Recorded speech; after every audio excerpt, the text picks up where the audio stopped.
Hello everyone, Radhe Radhe. आप सभी का स्वागत है आज के हमारे न्यू ब्लॉग में। कैसे हैं आप सब? आई होप आप सब बढ़िया होंगे, एकदम मज़े में होंगे। मैं भी बिल्कुल ठीक हूँ फ्रेंड। तो आज दिन है शुक्रवार और तारीख बिल्कुल नहीं याद है मुझे। तो अभी बज चुके हैं 5। अब मैं जा रही हूँ बिल्कुल देसी स्टाइल में। आज खाना बनाऊंगी चूल्हे पे। अब बहुत आज चूल्हे पे मैं पहली बार खाना बनाऊंगी यहाँ पे। ये बार ये नहीं है, मैं बनाई हूँ चूल्हे पे खाना। यहाँ बहुत ज़्यादा लाइटर है। तो मैं कभी बनाई हूँ चूल्हे पे खाना, लेकिन यहाँ नहीं बनाई हूँ। तो यहाँ मैं अपने ससुराल में चूल्हे पे खाना बनाने जा रही हूँ और देखते हैं कैसा बन पा रहा है। बहुत साल हो गया है चूल्हा, मतलब हम बना लेते हैं, ऐसा नहीं है, लेकिन बहुत साल हो गया चूल्हे पे खाना बनाए। तो आज पतिदेव की इच्छा को पूरी करते हैं। वो हमसे नहीं कहे थे, पर मैंने अपने उनको देखती थी, मैं हमेशा वो याद करते थे मम्मी को, तो मैं सोची थी बनाई। तो चलिए 1-2 दिन उसी में ट्राई करते रहेंगे और बिल्कुल अच्छा से एक रेसिपी बनाएंगे। आप लोग चलते हैं, ट्राइपॉड वो पे सेट करते हैं मोबाइल। तो फ्रेंड्स, यहाँ मैं आ गई हूँ चूल्हा जलाने। यहाँ दूध वगैरह ला दिया है मैंने, थोड़ी तैयारी कर दी है थोड़ा बहुत, और बर्तन भी यहीं ला दिया है। और कढ़ाई पे मिट्टी मैंने थोड़ी देर पहले ही लगा दिया था, तो सूख भी गया है। अब मैं चूल्हा जलाई। तो मैं इसमें, मेरे से ऐसे चूल्हा नहीं जलता है, तो मैं उसमें थोड़ा सा मिट्टी का तेल तो अब मिल नहीं रहा है, तो मैं 1 गैलन में डीजल था, तो मैंने थोड़ा सा डीजल गिरा दिया था ताकि चूल्हा अच्छे से जल जाए। बिना मिट्टी का तेल या डीजल का मेरे से चूल्हा नहीं जल पाता है। पता नहीं कैसे लोग ऐसे ही लकड़ी जला देते हैं, मेरे से नहीं जल पाता है। तो अब मेरा चूल्हा जल रहा है, लकड़ी पकड़ लिया है अच्छे से। तो अब मैं इस पे रख दूंगी अपनी कढ़ाई। और आज मुझे बनाना है, पहले मावा बनाना है। तो मैं सब्जी के लिए मावा बनाऊंगी, तो मुझे बहुत ज़्यादा मावा नहीं बनाना है कि मैं बहुत ज़्यादा मावा बनाऊं। तो 1.5 किलो ही दूध का मैं बना रही हूँ, क्योंकि उसको मुझे खोआ मखाना की सब्जी बनानी है। तो मैं सबसे पहले रख देती हूँ कढ़ाई, और उसके बाद से उसमें दूध डाल देती हूँ। तो दूध जब तक पकता रहेगा, जलेगा, तब तक मैं और सारी तैयारी कर लूँगी। अब मैं ये वॉइस ओवर 1 दिन बाद कर रही हूँ, तो थोड़ा सा मेरे लिए मुश्किल था। अकेले थे, उस वीडियो शूट करना था, ऊपर से उस घर में किचन में से सामान भी लाना था। और फिर कोई बात नहीं, सब कर लेंगे, धीरे धीरे आदत पड़ जाती है। और ये चूल्हा मैंने अपने हाथों से बनाया है, तो मुझे बड़ी खुशी मिल रही है। और पता नहीं कैसा बना, आप लोग भी देख लीजिए, बताइएगा कमेंट करके मेरा चूल्हा कैसा बना है। पर हम कभी बनाते तो हैं नहीं, लेकिन मतलब थोड़ा बहुत अपना काम भर का बना लिए। पतिदेव की उनकी इच्छा को ध्यान में रखते हुए मैंने ये चूल्हा बनाया। वो बहुत मिस करते थे मम्मी के हाथ का खाना और चूल्हे का खाना। तो मैंने सोचा कि ठीक है, मैं बना देती हूँ।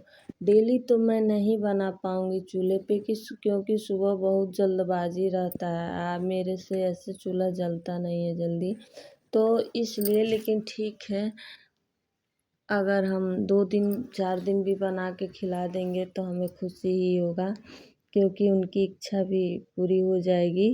तो इस वजह से मैंने ये बनाया था, और मैंने उसको ईंट पे रख दिया, और उसमें उसका पेंदी भी है जिसमें राख नीचे नहीं गिरेगा। तो अपना काम चलाने भर का मैंने ये चूल्हा बना दिया था। और आप सब बताइएगा ज़रूर कि कैसा बना है, क्योंकि आज की जनरेशन में ये सब चीज़ें कहाँ देखने को मिल रही हैं। लेकिन ठीक है। तो यहाँ हमारा दूध पक रहा है, और उसके बाद एक जनी आई थी, मेरी ननद, तो हम कुछ बात कर रहे हैं उनसे, तो कुछ ऐसा सॉफ्ट वाला मैंने बताई थी चीज़ हमको कि जो मैं थोड़ा सा वो हो गई थी, जैसे उम्मीदों पे पानी फिरने वाली चीज़ वाली थी। तो वही हम सोच रहे थे कि तो उसके बाद मैं यहाँ चावल निकाल के लाई थी और उसको मैं धुल के भिगो के रख दी थी थोड़ी देर के लिए। तो जब तक हमारा दूध पकेगा उसके बाद मैं खीर बनाऊंगी, तो उसी के लिए मैं भिगो के चावल रख देती हूँ। और इधर हमारा दूध भी पक रहा है, तो मैं ये कुछ कुछ काम बीच में निपटा लेती हूँ। और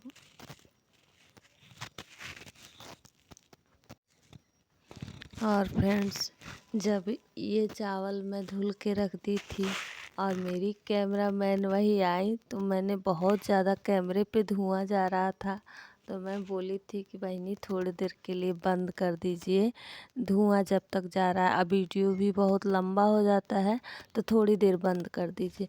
तो उन्होंने क्या किया, बंद तो कर दिया, बीच में हमें लगा कि वो ऑन कर दी हैं कैमरा, फिर बीच में हमने चावल वगैरह डाल दिया और खीर में वो भी कुछ डाल दिया, उन्होंने कैमरा ऑन ही नहीं किया था। अब मुझे जब पूछी मैं तो बड़ी हंसी आई कि वाह कैमरामैन, ऐसे कैमरामैन हो तब तो कुछ भी नहीं, वैसे भी हमसे वो बहुत अच्छे से नहीं शूट हो पाता है। जब हम शुरू में वीडियोज़ बनाते हैं ना, छोटी छोटी बहुत सारी गलतियां हमसे हो जाती हैं, जाने अनजाने में होती हैं। कई बार तो ऐसा होता है कि कैमरा हमें लगा कि ऑन करके लगा दिए, स्टैंड पे सब कुछ कर दिए और पूरा काम कर लिए और कैमरा ऑन ही नहीं है, तो ऐसा भी होता है। तो जब हम उसके एक्सपर्ट हो जाते हैं धीरे धीरे काम करते हुए, तब जाके थोड़ी थोड़ी चीज़ें सब याद होने लगती है। तो ऐसे वो करती नहीं है तो उनको पता नहीं है ज़्यादा, कभी कभी भूल भी जाता है इंसान। तो यहाँ मैं सारा ड्राई फ्रूट्स निकाल के लाई थी और मुझे मेरा दिमाग उसी चीज़ में था जो वो बताई थी, तो मैं ड्राई फ्रूट्स को धुलने जा रही थी मतलब। तो उसके बाद थोड़ा सा पानी में गिरा भी दी थी, फिर मैंने उसको पोंछ दिया अच्छे से। और उसके बाद जब तक दूध कढ़ रहा है तब तक मैं ड्राई फ्रूट्स काट के रख लेती हूँ। और मैंने कुछ कुछ सामान यहाँ ला भी लिया, कुछ जब जब याद आ रहा है तब तब मैं जा रही हूँ किचन में लाने। तो यहाँ हमारा दूध लगभग आधा गाढ़ा हो चुका है।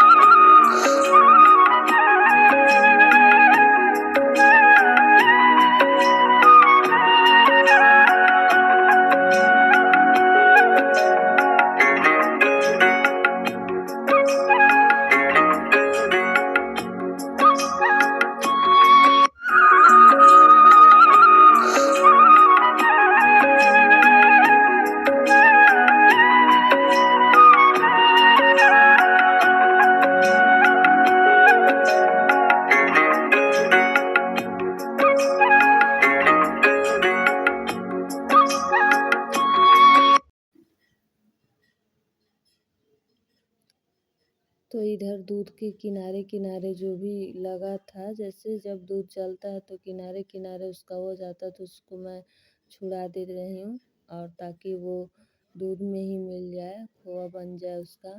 और उसके बाद से मैं चावल जो धुल के रखी थी, तो उसमें मैं थोड़ा सा घी मिला के और मिक्स करके रख देती हूँ। इससे चावल जो भीगे हुए चावल होते हैं वो चावल थोड़े टूट भी जाते हैं और घी मिलाने की वजह से बहुत सॉफ्ट हो जाते हैं, तो वो खीर बहुत टेस्टी लगता है।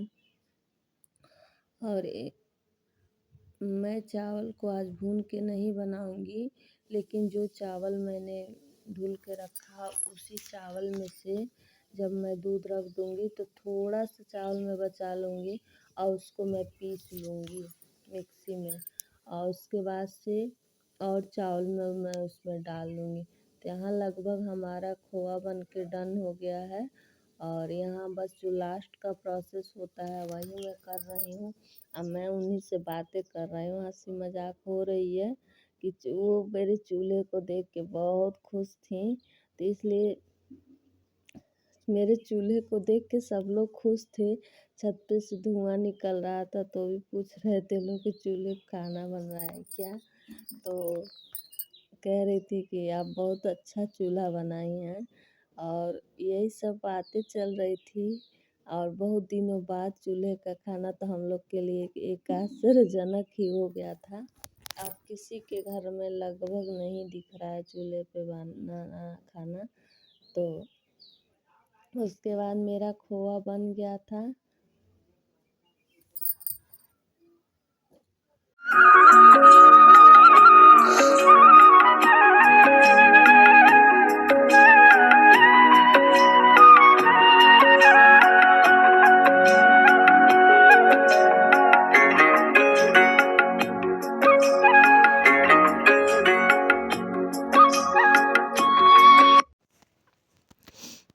तो फ्रेंड्स यहाँ मेरा मावा बन गया था। तो उसके बाद मैंने ये फ्राई पैन चढ़ा दिया।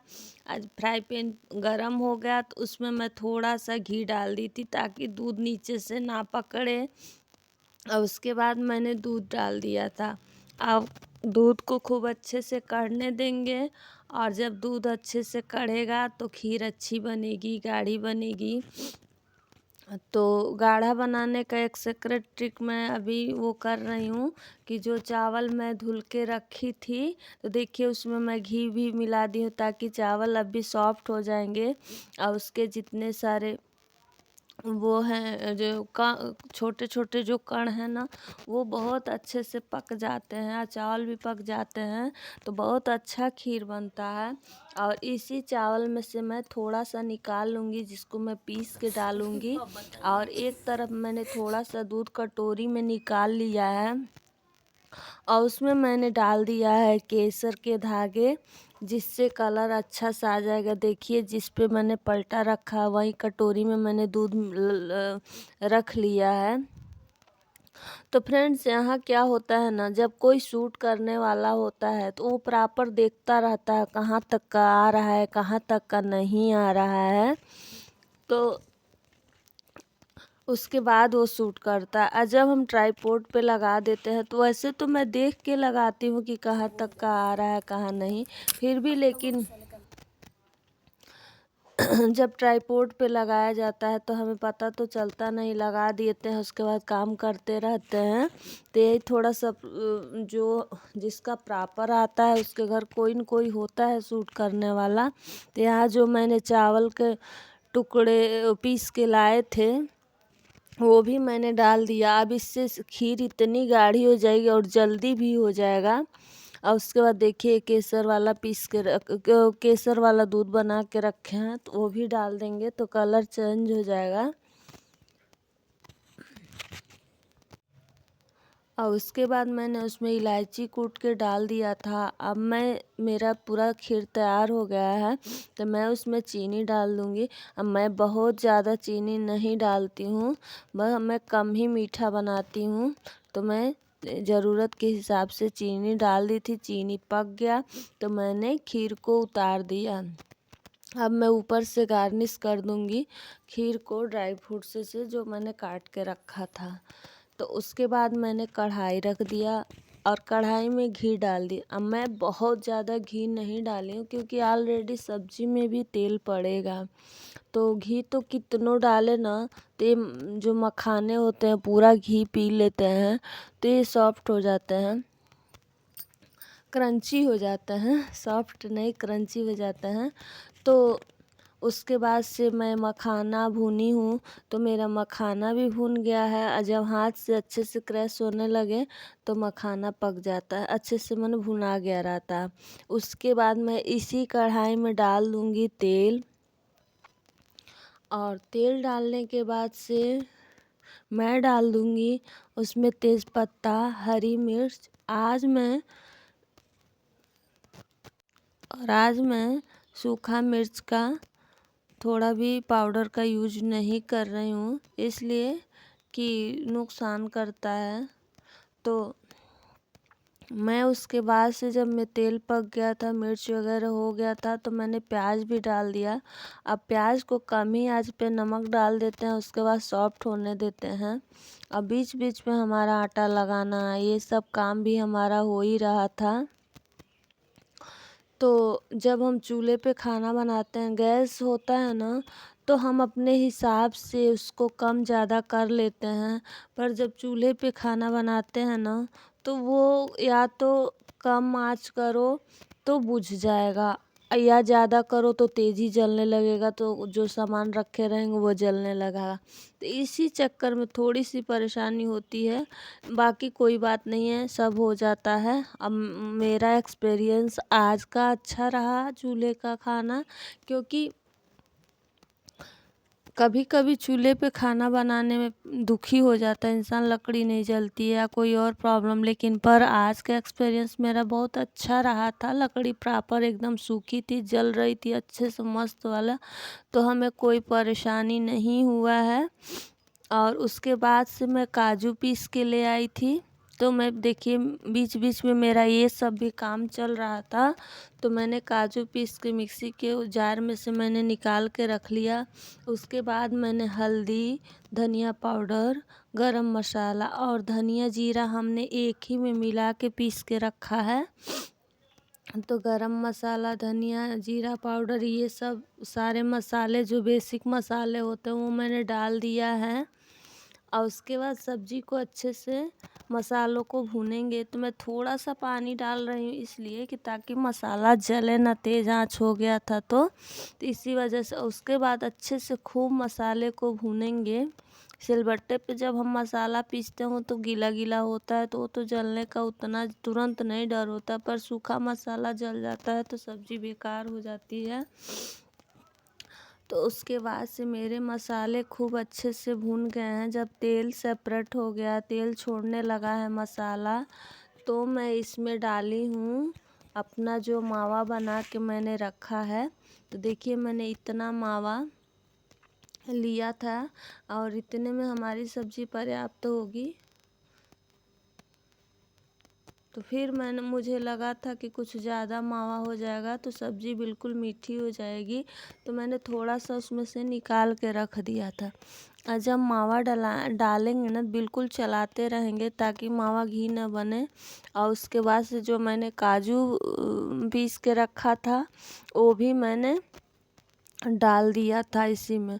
और फ्रेंड्स, जैसे हम किचन में होते हैं तो प्रॉपर सब कुछ पास में होता है, तो प्रॉपर हर चीज़ दिखाते रहे। तो मैं कभी किचन में जा रही हूँ तो जो चीज़ें मुझे याद आती जा रही हैं वो मैं वहीं से करके ला रही हूँ। तो इस वजह से मैंने दिखा नहीं पाया था। काजू तो मैं यहीं से निकाल के लाई थी, लेकिन फिर मैं याद आया तो ले गई, पीस के लाई। और उसके बाद जब हमारा काजू का पेस्ट भी पड़ गया, सब कुछ पड़ने के बाद जो मखाना मैंने भून के रखा था मैं उसे भी डाल दी हूँ। और थोड़ा सा मखाना मैं ऐसे ही रख ली हूँ बचा के, क्योंकि जब ये सारे मखाने पानी पी लेंगे ना तो ये सारे मखाने नीचे बैठ जाएंगे। जब ये अच्छे से सब्जी पक जाएगी तो नीचे बैठ जाएंगे, तो बिल्कुल मखाना दिखेगा नहीं। तो उसके बाद ऊपर से थोड़ा सा मखाना उतारते वक्त डालेंगे तो वो ऊपर तैरने लगेगा, तो दिखने में अच्छा लगता है। उसके बाद से मैंने काजू के बर्तन में जो पानी लगा था तो वही मैं पानी डाल के उसमें डाल दी हूँ, ताकि जो बचा बर्तन में काजू वो भी चला जाए। और उसके बाद मैंने नमक डाल दिया। अब सब्जी को उबलने देते हैं। जब हमारी सूखा मिर्च पाउडर हमने नहीं डाला है तो सब्जी का कलर पीला पीला आ रहा है, और उसमें भी जब ये पड़ जाता है क्रीम वगैरह तो सब्जी का कलर तो ऐसे ही आता है। तो फिर हमने इसमें फ्रेश दूध का क्रीम रखा था जो घर पे मैं निकाल के रखी थी, तो उसको मिला के और इसी में मैंने डाल दिया सब्जी में। और क्रीम को भी मैंने थोड़ी देर पका लिया था। तो देखिए हमारी रिच ग्रेवी वाली सब्जी तैयार हो गई है। बिल्कुल शादी पार्टी में जो बनता है, वो शादी पार्टी वाली जो बनती है सब्जी ना, वो थोड़ी सी इससे और गाढ़ी होती है। पर हमारे हस्बैंड कोई भी चीज़ थोड़ा सा ग्रेवी वाले, हल्का सा ग्रेवी रहे, पूड़ी से खानी है तो ठीक है। इसीलिए मैं इतने ग्रेवी पे उतार दी हूँ। उसके बाद मेरा आटा लगा के मैंने पहले ही रख दिया था। बीच बीच में जो काम होते हैं तो हम काम करते जाते हैं, एक एक सारी प्रॉपर तैयारियां करके करें तब तो बहुत टाइम लग जाएगा। अब बिल्कुल देखिए, मैं 5 बजे से लगी थी, दूध जलने में ही थोड़ा टाइम लग गया था। और उसके बाद यहाँ तो बिल्कुल अंधेरा हो चुका, अंधेरा क्या 7:30 हो गया। तो बीच और लगे हाथ में पूड़ियाँ भी बना लेती हूँ, क्योंकि गैस होता तो मैं बाद में बनाती जब खाना होता तो। पर यहाँ क्या है ना कि एक तो ऊपर से शीत भी पड़ रही है, और दूसरी बात कि फिर चूल्हा जलाना मेरे लिए मुश्किल हो जाएगा। तो इस वजह से मैं लगे हाथ पूड़ियाँ भी बना लेती हूँ। और पता है इतने सारे बर्तन हुए थे कि मैं क्या ही बोलूँ। उसके बाद मैंने सारा बर्तन खाली किया, जो मिट्टी वाले बर्तन थे, जो काली मतलब वो होता है, काला हो जाता है, वो बर्तन थे। तो उसको मैंने सारा खाली कर दिया और यहीं यहीं मैंने रख दिया धुलने के लिए। और सारे बर्तन को हमने खाना खाली करके ले जाके किचन में ढक के रख दिया। अभी हस्बैंड से बात हुई है, अब वो बोल रहे हैं कि मुझे लेट होगा आने में, बहुत ज़्यादा लेट होगी। तो मैं सोची थी कि मैं कब तक आखिर वेट करूँगी कि चूल्हा तब जलाऊँगी या कुछ। तो बोले थे कि नहीं, बना के रख लो क्योंकि हमें आने में बहुत देर हो जाएगा। तो इसी वजह से हमने पूड़ियाँ भी बना के रख देती कि अब पॉसिबल नहीं है कि वो उस समय आएंगे तो मैं उस समय फिर चूल्हा जला के वो करूँगी। और वो बिल्कुल आए थे, हमको लग रहा है 10:30 बजे। तो फिर यहाँ मेरा सारा काम हो गया था, मैं ढक दी हूँ। और उसके बाद मैं बर्तन धुलने जा रही हूँ। देखिए कितने, अभी घर में भी बर्तन वो भी लाऊंगी, यहाँ का जगह साफ़ कर दूंगी। तो फिर चलते हैं बर्तन धोने। फ्रेंड्स, अगर ये सब ब्लॉग पसंद आया होगा तो लाइक कीजिएगा, शेयर कीजिएगा, मेरे चैनल को सब्सक्राइब कर लीजिए और ढेर सारा प्यार दीजिएगा। और थोड़ा भी आपको ये पसंद आएगा तो कमेंट ज़रूर कीजिएगा और ज़रूर बताइएगा कि मेरा चूल्हा कैसा बना है। और हमसे ज़्यादा हर चीज़ में हमारे आप लोग खुश होते हैं। तो देखिए कितने सारे बर्तन पड़े, अब मैं धो लेती हूँ। और उसके बाद से सारी सफाई यहाँ होने के बाद से मैं चलती हूँ घर में। और मिलती हूँ नेक्स्ट ब्लॉग में एक अच्छे से ब्लॉग के साथ। तो राधे राधे फ्रेंड्स, ज़रूर अप्रिसिएट करिएगा, ज़रूर कमेंट करिएगा तो कि हमारा खाना कैसा बना है। और बहुत टेस्टी बना था सच में गाइज। मैं बाद में वॉइस ओवर कर रही हूँ तो वो बता रही थी कि बहुत टेस्टी बना था। चलिए मिलते हैं नेक्स्ट ब्लॉग में एक अच्छे से ब्लॉग के साथ।